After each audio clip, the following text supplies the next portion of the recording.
Welcome back to another episode of Nature's Lit, and I was 2 weeks ago years old when I learned that there was a such thing as a marsupial frog, and I have been freaking out about it ever since. So some frogs said, y'all dropping y'all babies off in water? Couldn't be me.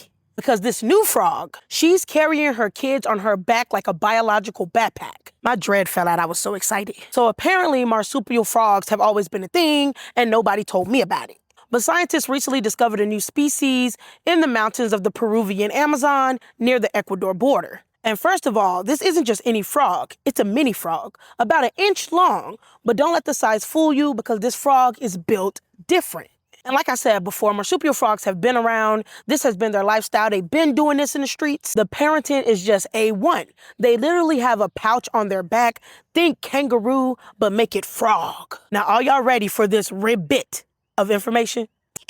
Y'all see what I did? Now y'all see what I did. So again, when it comes to these marsupial frogs, they actually have a pouch on their back that the mom will carry the eggs around in, and they will develop in that pouch. And in some species, the young will actually skip the tadpole stage altogether. While some frogs are laying their eggs in the pond like, good luck kids, hope y'all make it, marsupial frog moms are just like, nah, y'all staying with me. I might be a marsupial frog mom. And the pouch isn't just sitting there like a backpack. It is actually biologically connected to the mom so that the eggs are able to receive oxygen and protection while she carries them. Now, this new species of marsupial frog that was just discovered can be found in mountain cloud forest ecosystems. They're bright green, tiny, and super specialized. And currently, scientists have no idea how many even exist. And scientists are really locked in on frogs like this for a number of reasons. They're looking at their reproduction evolution because marsupial frogs have really flipped the whole frog life cycle over on its head.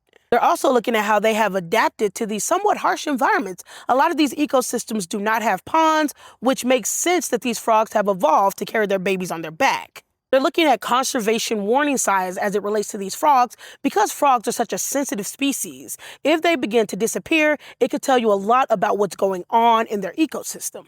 So there's a lot of reasons for scientists to look at marsupial frogs because they are so interesting and so different from what we're used to seeing.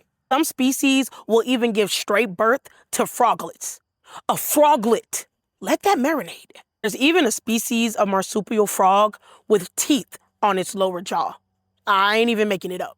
And there are even some species that have evolved to live in the tops of trees and not just in ponds. And I'm not gonna even lie, I'm really hyped to look more into these marsupial frogs, but here goes some research for you to do your deeper dive. And remember, nature is lit and it is for everybody. Don't forget to like, share, and comment. It is always appreciated. And as always, thanks for rocking with me.